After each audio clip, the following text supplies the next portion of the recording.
Thank you for staying. It's still Daybreak Tuesday. Kayode, Gloria, and of course, Comrade Oshoria, a public affairs analyst, commentator, is here on the show with us.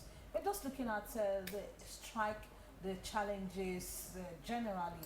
Um, what do we stand to gain? What do we stand to benefit from this ongoing action, which, of course, as expected, might just be called off in a short while, or like Comrade Oshoria said, they might drag it. It's a diversionary act or destructive action to take our minds away from those things that are actually the issues in the land. And those who should take up the leadership for tomorrow are distracted.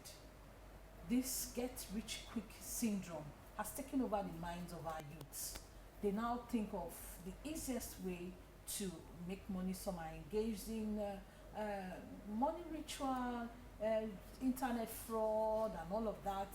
And in some cases, they just want to earn a living by doing this yes sir, or correct sir. That's what you see. We need to redirect the mind of our youths. How do we go about this? Before I respond, somebody spent 1 year in government.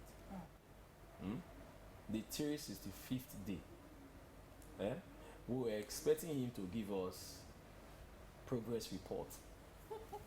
No, that is what is expected.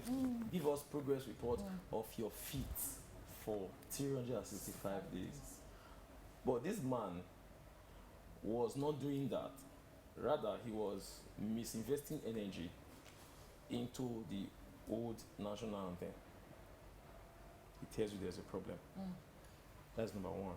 Then concerning the question that you've asked me, how are we going to redirect the steps of our youth? It's very simple. One, our youth should, like I said, embrace national consciousness. Do you understand? Our youth should work on themselves. Our youth should make themselves meaningful. But is the environment yes, you can be in an environment and you will still not be influenced by the environment. Okay. Now, Daniel was, sorry, I'm a pastor. Daniel was given the privilege of eating from the king's table, himself and the other 3 Hebrew boys, but they refused. Now, if you notice, Daniel and the other 3 Hebrew boys were looking more healthy than even the ones that were feeding from the king's court. What does that tell you? You can be in an environment that is corrupt, but you will not be corrupt. It's like I said, it's a consciousness. It's a consciousness. I don't know how to put it. It's a mentality. I've seen people that don't steal. I've seen government workers, top people that are in youth challenge that don't steal. If you just mention bribe, they can just sack you. Do you understand? So we still have people that are like that. So what are the youth going to do? The youth should have this whole sense of patriotism. Of course, it was stated that in America, there's a popular phrase in America that don't think of what America can do for you, think of what you can do for America. Think of what you can do for your government. Me on my own, I know what I'm doing.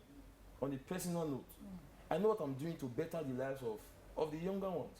I am a teacher.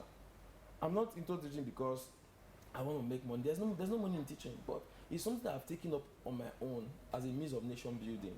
And I can tell you for free that I have, as I am right now, I have produced lots of students. I've produced over 500 students that are doing well on scholarships, some abroad. I've produced a medical doctor. I've produced a lawyer. I've produced an accountant. I've produced men in this society as young as I am. So I think people that believe in this country should create an avenue of what they can do to make Nigeria better. Because even if we have so many, even in diaspora, we have people that are in diaspora that are sponsoring good things in this Edo state. I have lots of them as friends. They are doing well over there. They are sponsoring, they are making sure Nigeria is better for everybody. So I think we should have this whole national consciousness because we don't have any other country to run to. If war comes in this country, do you have any country that will go? Even Ghana, we don't grant us asylum. Even our neighbor here in Benin Republic, they will not open their doors for us. So we should think of what we can do to better Nigeria. Because if Nigeria is okay, it will become our safe haven.